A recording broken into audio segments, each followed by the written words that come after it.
Eu não sei como começar, porém eu preparei esse vídeo para ser um post duplo junto com o outro. Bem, esse e o canal do Samurai Teorias. Bom, a teoria de hoje é sobre eu em The Boys. Bem, quem assistiu a última parte, sabe os acontecimentos. Bem, fica a seu critério no final do vídeo se você curtiu. Se o caso, deixe seu like. Eu não ganho nada com isso, kkkk. Eu só gosto do seu like, pois prova que você gostou. Enfim, o nome do episódio tá no título, e toca essa abertura a editor. Eu sou o editor.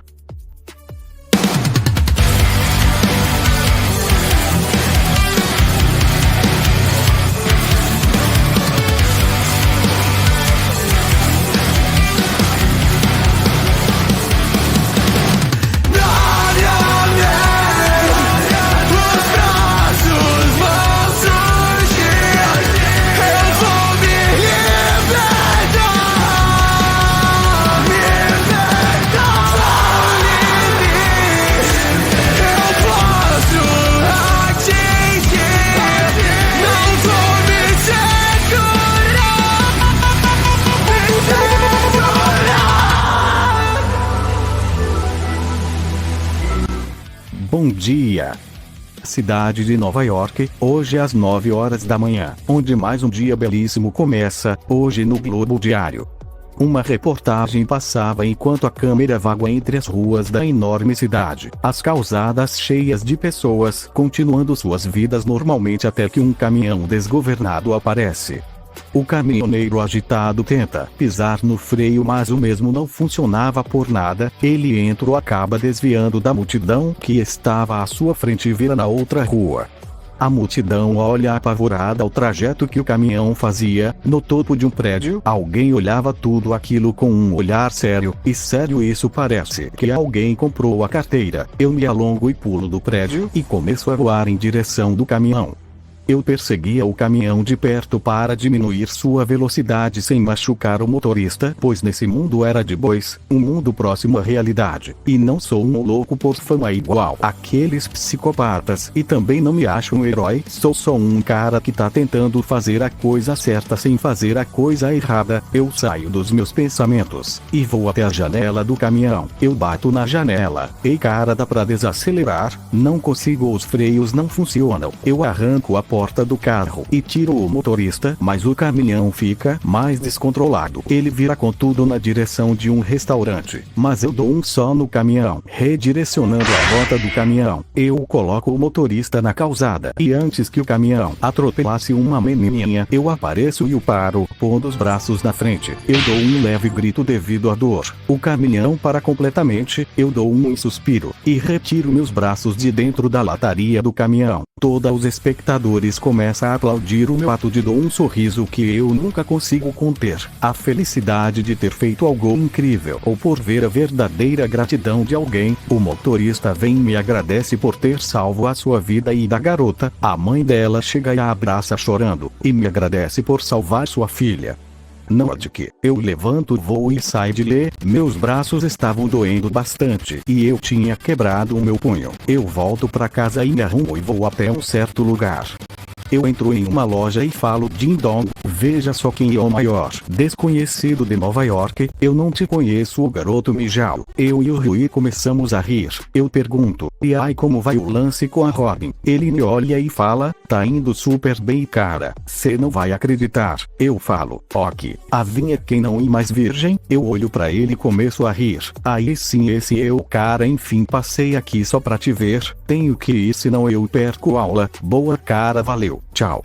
5 minutos depois chego na escola. Eu estava na aula de química, e estava pensando sobre como estava faltando apenas algumas semanas da história original começar. Mas eu ainda sou muito fraco. Eu comecei a notar que mesmo com super força e super resistência, eu ainda ganho alguns hematomas com balas, e eu só consegui parar o caminhão por ter puxado o freio de mão, mas acabei quebrando o pulso. Eu fico com uma poker face, eu ainda tô muito fraco, e além do mais o Pátria voa a mais ou menos 2.800 km por hora, mas eu só consegui atingir a marca dos 100 por hora. Bem, eu tô no mundo de bois e um universo bem mais fraco que o verso de Invencível. Um exemplo, o Mark no original com o mesmo tempo com os poderes que o meu. Ele já chegava até os 500 por hora, mais que o triplo, mas eu saio dos meus pensamentos. Por ouvir o rádio no meu celular, eu pego ele e vejo que a polícia estava cercando um prédio porque um bandido estava se escondendo lá dentro. Eu vendo isso me levanto e falo: professor, eu posso ir no banheiro, estou com um mal-estar. O professor responde: claro, senhor Grayson, mas certo. E eu rapidamente saio pelos fundos. Eu olho para os lados, eu pego minha máscara e avisto, e então eu saio voando o mais rápido possível.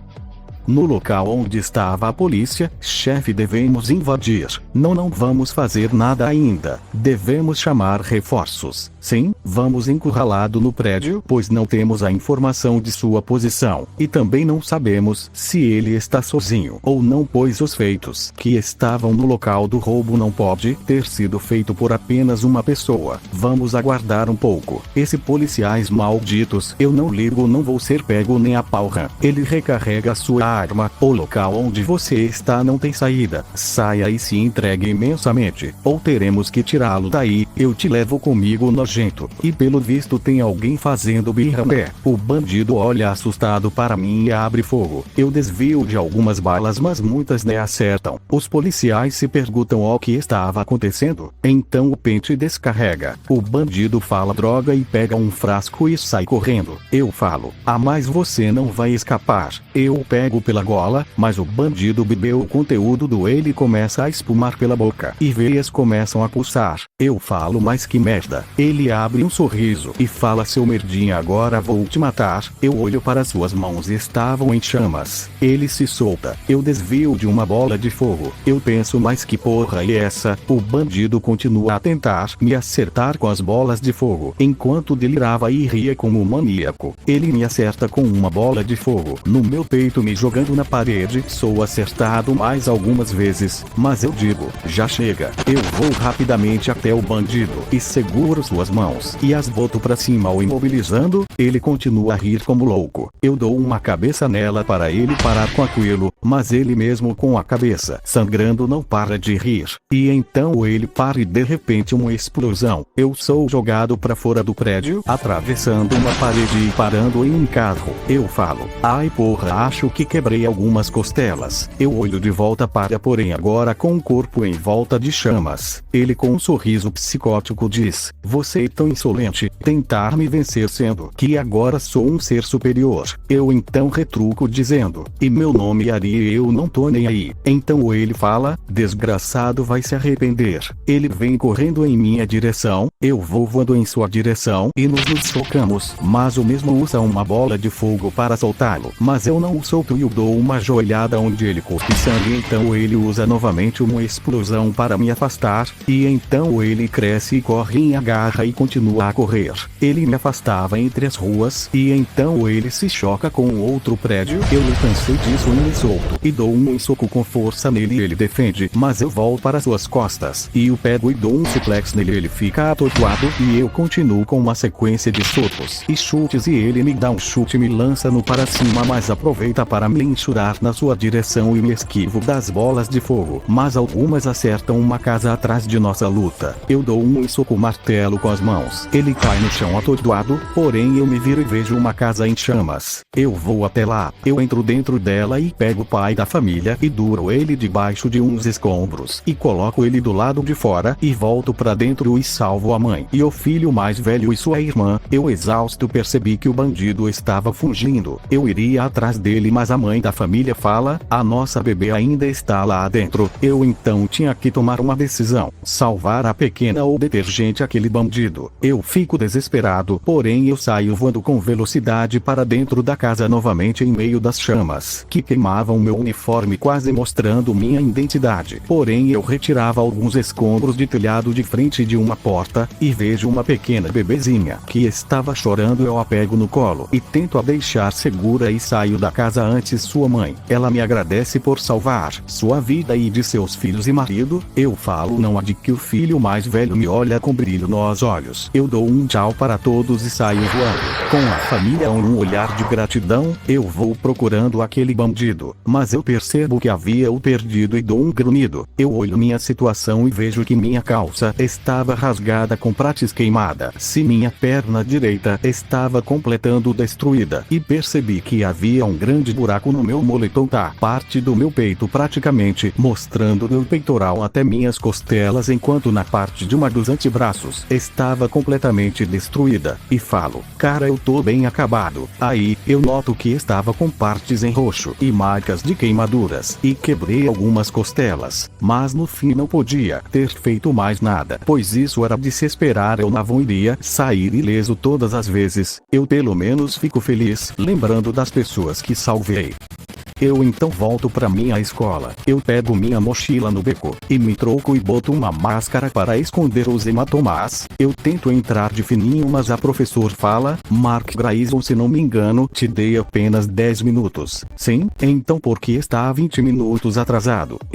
Sem mais no final da aula aqui, certo? Eu sento novamente no meu lugar. No final da aula, eu iria de encontro com o professor. Eu abro a porta da sala. Ele nota que eu cheguei e pede para eu me sentar. Eu me sento onde ele pediu. Mark, eu sei que na adolescência vocês passam por coisas difíceis e delicadas. Eu te entendo, eu já fui como você e passei pelas as mesmas coisas. Eu falo, não as mesmas não. Ele continua, isso pode ser resolvido, você é um ótimo aluno. Porém você não pode ficar faltando às aulas. Olha, eu vou fazer vista grossa, mas só dessa vez. Pode ir, eu falo, obrigada professor. Eu saio e vou pensar como eu posso me fortalecer. Eu tento pensar em alguma alternativa, mas eu noto que meus ferimentos superficiais estavam quase curados. Nossa, eu comecei a desenvolver uma regeneração incrível. Eu olho pro lado vendo uma família de mudança para a casa ao lado. Eu me aproximo da família. Oi, tudo bem? A filha mais velha, que aparentava ter a minha idade, responde. Oi, claro, estamos precisando de ajuda. Eu ajudo eles a tirar os móveis do caminhão. O pai daquela família vem em minha direção e começa a conversa comigo. Valeu aí, moleque, esses eram os últimos móveis que iríamos trazer, obrigado pela ajuda. Eu iria voltar para casa, mas a mesma menina vem falar comigo. Ela me agradece pela eu ajudar a retirar os móveis do caminhão. Ela nota o meu crachá de estudante da escola Trinity. Ela fala que foi transferida para lá por uma bolsa, e por isso da mudança. Eu falo que era algo muito legal, e que eu também tinha ganhado uma bolsa lá e que agora seremos colegas. Nós ouvimos o pai dela a chamar para dentro de casa. Nós nos despedimos, mas antes ela me diz o nome dela, que era Eve. Eu digo que o meu nome era Mark. Ao chegar em casa eu tomo um banho, pois tinha que sair. Como Rio e a Robin, eu me arrumo com as roupas normais que o Mark costuma usar na série. Eu saio de casa e tranco a porta, já que minha mãe estava trabalhando. Eu no caminho para a loja onde o Rio trabalhava. Eu estava pensando, eu nunca imaginei que nesse resto, além da minha genética, iriam aparecer outras coisas de invencível. Mas é isso, eu não sei. Mas vou me aproximar dela. Será que nesse mundo ela também tem poderes? Isso tá me incomodando um pouco. Eu chego e noto que os dois já estavam saindo da loja. E aí, Mark? Oi, Mark. E aí, bora? E pelo visto alguém tá ansioso pra ficar de vela. Robin dá uma risada. Eu caso uma poker face, e nos paramos e eles começaram a conversar de mãos dadas. Eu pensava sobre os efeitos de eu ser um herói de sangue puro. Mas eu reparo em uma coisa. Mesma rua da série, mesmas poses da série, e mesmo local da série, eu noto o que isso significava. E rapidamente tento puxar a Robin, mas... Eu estava na casa do Rio e após o funeral da Robin, onde eu e o Rio nós estávamos de cabeça baixa. Ele estava de luto e o pai do Rio tentava amenizar a situação, mas eu estava pensando em como eu fui idiota, pois os sinais estavam lá. Eu tive tempo e podia ter feito algo, mas deixei pensamentos pessoais me impedirem de salvar alguém. Eu deixei alguém morrer. Eu falo em voz baixa, eu não posso deixar isso acontecer novamente. Mas nossa atenção e voltada para a televisão, onde estava passando o pronunciamento do trem-bala, onde ele falava que foi um acidente ter assassinado Robin Wright. O Ryui fala que ela estava a meio passo do meio-fio. O pai do Ryui novamente tenta amenizar a situação, mas a campainha toca. Era um advogado da VOT onde ele e o Ryui têm uma conversa privada. Embora eu tenha ouvido tudo, eles falavam basicamente de um contrato de sigilo onde ele não aceita. Ele pede minha ajuda para procurar meios de responsabilizar o trem-bala. Nos passamos alguns minutos procurando por formas de realizar isso. Porém o Ryui e seu pai começam a debater, pois eles não tinham como fazer nada em relação a VOT. Eles têm mais dinheiro, mais influência. Ryui: pai, mas eu tenho provas. O pai do Ryui: dia que mesmo com provas não adiantaria nada. Ryui: você nunca teria coragem, nunca teve. E o Ryui sai inconformado com isso. Eu iria acompanhar o Ryui as eu escuto um rádio falando sobre ladrão incandescente atacando loja. Eu fecho meus punhos com força e falo pro Ryui que tinha que ir a um lugar. Eu vou para trás da casa dele e boto minha máscara. Saia daí agora mesmo, disse o policial, e de mãos onde possamos ver, completa o outro. Ele sai da loja e fala: interessante, tá bom, tô de mãos pro ar. Ele fala que tá uma chapa a esquentar, e enquisdeia um dos carros de polícia e começa a rir. Os policiais abrem fogo contra ele, mas não adiantava de nada. Ele vai pra cima de outro carro de polícia e o joga longe. O carro iria atingir uma garotinha e sua mãe, mas o carro para no ar. E ai molecada, tá chovendo estranho hoje, né? As pessoas ao verem o que eu fiz começam a aplaudir. Eu boto o carro no chão. E finalmente esse moleque apareceu, vai pagar pela humilhação que eu senti. Calma aí, grandão, vamos esfriar a cabeça. Ele vem pra cima com tudo e tenta um soco martelo pra cima de mim, mas eu bloqueio. Assim o impacto quebra o cão abaixo de mim. Ele segura meus braços com uma mão e com a outra me soca nas costelas, me arremessando pra dentro de um prédio. Eu disse um pouco de sangue, mas me levanto e volto pra briga. Ele lança bolas de fogo, mas eu desvio e o dou um gancho. Mas eu não paro por aí, eu vou até ele no ar e começo a desferir uma sequência de socos e chutes nele. Finalizo chutando pra baixo e eu não paro, eu continuo socando ele até mesmo no chão. Ele grita furioso, explodindo em chamas, e eu sou afastado pela explosão. Eu rapidamente me recuperou para continuar lutando, e ele ameaça com a mão erguida pra multidão.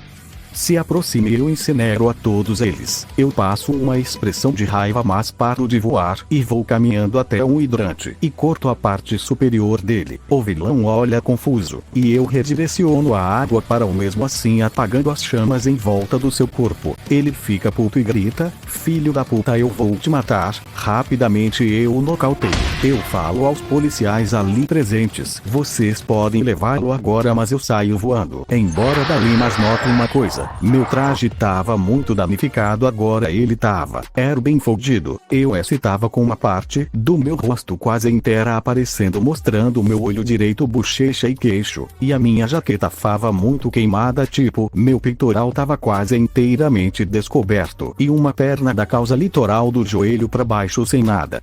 Não dá pra continuar assim. Já havia anoitecido. Eu apareço na loja onde o Ryui trabalha. Cara, cê tá bem? Ele fala que sim. Ok, mas nos ficamos conversando, porém alguém chega na loja, eu reconheço na hora. O Ryui vai atender o cara. Eu comecei a pensar: puta merda, a história tá no pontapé inicial e eu estou muito fraco e lento e ainda nem tenho o meu traje de verdade e ele já tá aqui. Agora tenho que pensar milimetricamente meus próximos passos. Ele vem até mim junto do Ryui e me fala: ei moleque, você estava presente no momento onde Robin foi morta, certo? Eu afirmo. Ele fala: bem, eu sou o Bruto, Billy Bruto. Ele mostra sua identidade e pede para nós o acompanhar.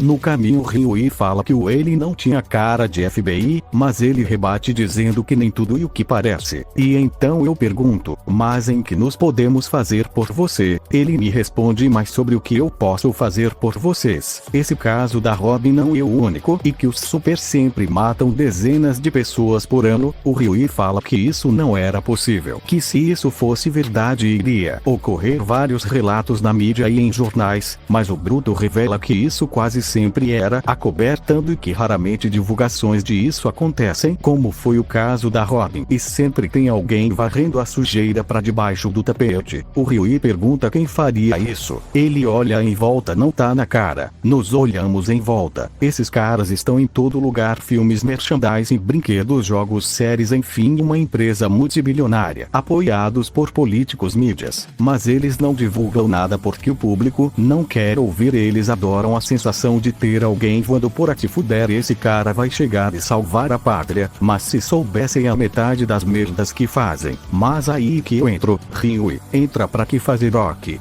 Bruto, pra dar um core naqueles que saem da linha. Eu, como se dá um couro em um super? Bruto, cheguem mais garotos. Ryui, pra onde? Bruto, cê vai adorar.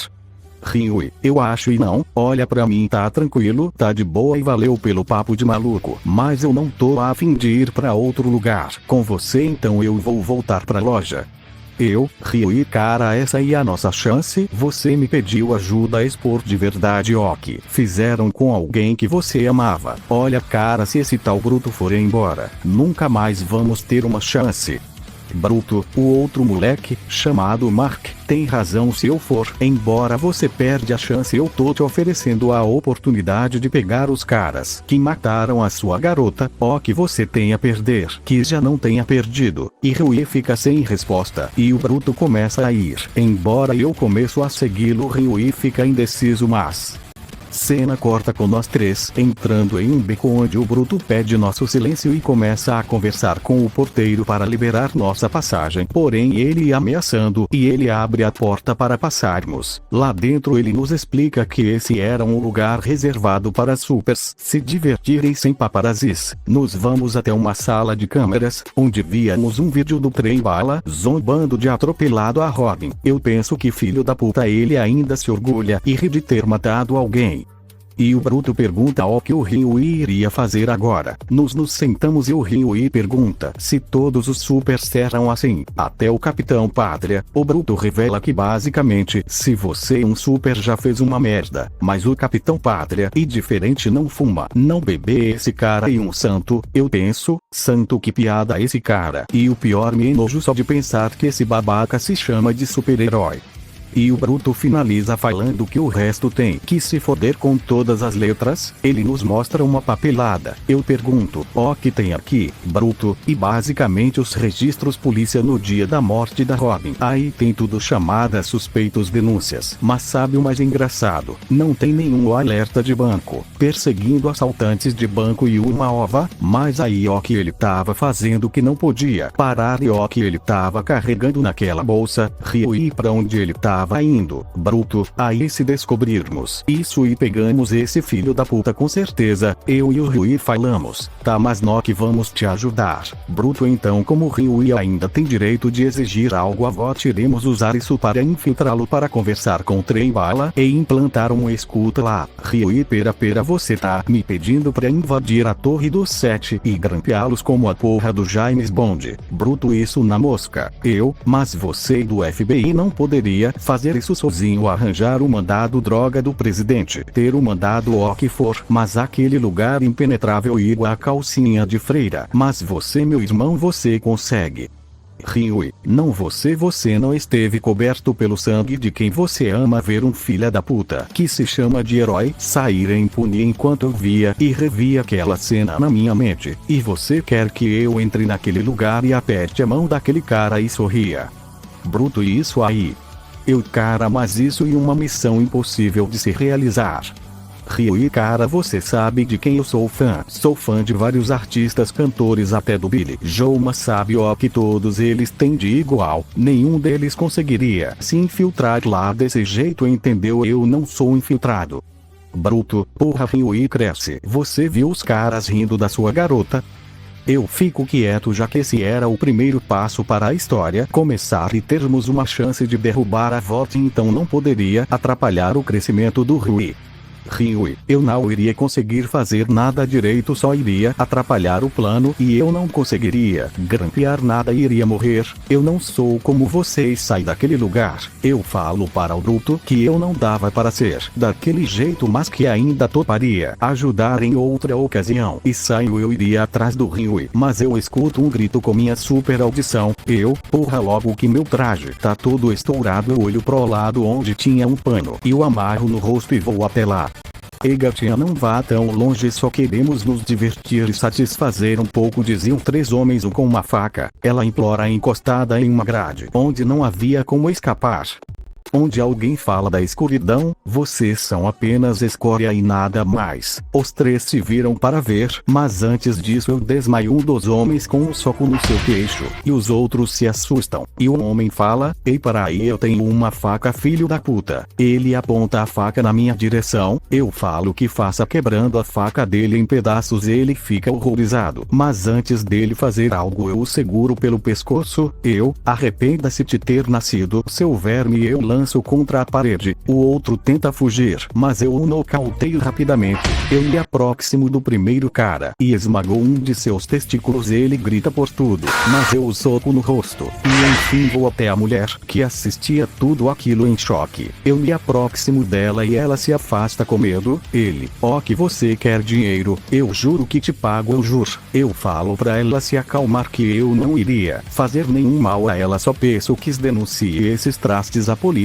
Ela balança a cabeça em confirmação, chorando. Eu falo: eu só vim ajudar. Eu vou até os corpos. Eu falo: não sei como tá sua situação financeira, mas pega aí todo o dinheiro deles a ela. E saio dali voando com os 3, mas ela me fala: muito obrigada. Eu dou um sorriso através do pano, eu entrego os 3 à polícia e vejo que horas eram. Vendo que já era tarde, eu olho com cara de pôquer e falo: ferrou, minha mãe vai me matar. No dia seguinte eu saio de casa e penso: o Ryui deve estar falando com a luz estrela, então eu devia somente ir até o bruto. Alguns minutos depois vemos o Ryui entrar, então ele fala que topava entrar no plano do bruto, onde nós estávamos no banheiro, e o Ryui ligava para o advogado da VOT para ter um encerramento naquele assunto e que queria as desculpas do trem bala, porém negam. Ryui e bruto, eles negaram. Bruto, Ryui, claro que vão. Cena corta para nós 3 no carro do bruto na frente do prédio do 7. O Ryui pergunta se isso iria funcionar. O bruto afirma, dizendo que o microfone iria passar despercebido pela segurança e que o mais provável era que eles o levariam para uma sala de reuniões e que nesse momento era para ele pedir para fazer cocô. Eu penso, e nessa parte do plano que o translúcido vai ver o Ryui derrubar o microfone e nos perseguir, será que meus socos têm efeito na pele dele? E o bruto continua: e você vai pro banheiro, retira o plástico de grampo e joga a sala agindo normalmente, e depois grude o grampo na parte de baixo da mesa. Ele finaliza e continua agindo normalmente, que não irão desconfiar de você. Viu uma mão com açúcar e depois de socorrer por abraço. O Ryui fala que isso era muita coisa e que ele poderia falhar. O bruto fala que essa era a hora, se ele quisesse mandar essa e o memento, tipo aquele filme o Matrix, que ele poderia tomar a pílula para desistir e continuar tomando todinho, ou toma a pílula e para de ser frouxo. Ryui: mas que pílula você quer que eu tome? O bruto fala que isso não importa, mas esse era o momento, você vai ou não? O Ryui: é que se foda. Ele sai do carro em direção à torre do 7. Eu observo isso e penso: a partir daqui a minha história até derrubar a VOT começa com o primeiro passo sendo desse mijão. Eu esperava o Ryui sair da torre até vê-lo, eu sorrio, mas era minha hora. A partir daquele momento eu iria ajudar meu melhor amigo ou iria só me manter como um herói justo. Mas se eu continuasse a ser apenas um herói, vamos continuariam sofrendo pelas ações irresponsáveis dessa empresa, então eu iria ignorar isso e ignorar ajudar o meu próprio amigo. Não, eu vou derrubar a VOT época e tornar-me um exemplo de justiça, mesmo errando, mesmo falhando. Esse vai vai ser meu objetivo. Além disso, já conseguiu alguns materiais para meu uniforme novo. Algumas horas depois nos estávamos voltando eu e o Ryui falávamos o quanto aquilo foi legal. O Ryui fala como eles poderiam fazer mais disso. Porém o Bruto para o carro no trabalho do Ryui. Ele perguntou o que eles faziam ali. Ele fala que ele teria que trabalhar. Mas o Ryui fala que poderíamos ser tipo ajudantes nas tarefas que ele faz. Mas o Bruto fala que o que ele podia fazer acabou de realizar. E que se precisasse de nós nos ligaria. Nós saímos do carro. E um bom garoto e vai embora. Cara, não desanima. Já que não somos úteis agora, bora planejar ser.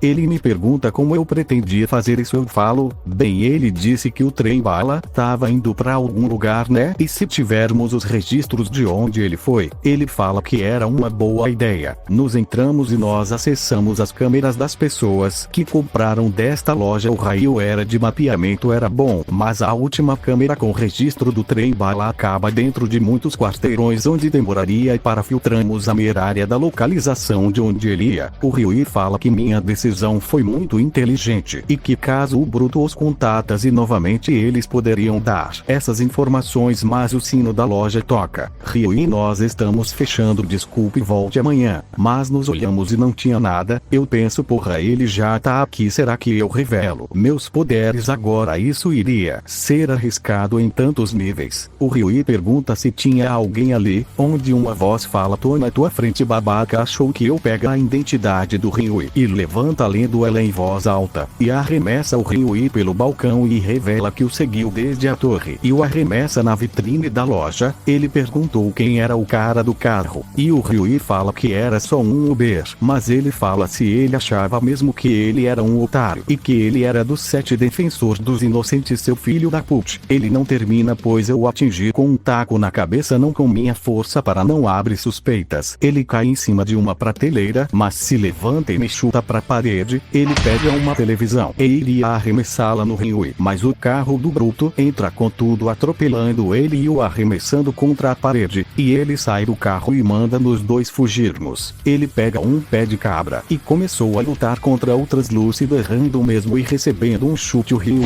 iria fugir, mas se arrepende. O Bruto continua a lutar contra ele, eles trocavam socos, mas o Bruto estava em desvantagem, pois não, então cuspe sangue na cara e mãos do translúcido para vê-lo e começa a socar a cara dele, mas ele derrubado, e o translúcido começa a interrogá-lo sobre quem ele era, mas eu apareço e dou um soco na cara dele. O Ryui aparece e ele tenta pegar um cabo de energia, mas era curto. Eu só ele de novo, e o Bruto fala, você sabia que translúcido não quer dizer invisível, mas sim semi-transparente. Eu dou um chute, o Ryui o eletrocuta até desmaiá-lo. Ele fica chocado com o que fez, e o Bruto pede ajuda para pô-lo no carro. O Ryui pergunta se ele estava vivo ou não. Eu respondo, Ryui, isso não importa, você acabou de foder com um dos 7, então ajuda a levar ele pro carro. Mas ele pergunta se o Bruto não pode resolver isso, porra, você e do FBI? Ele responde que ele não é mais do FBI. Eu penso, cara, nessa se foi de chocar, kkkkkk.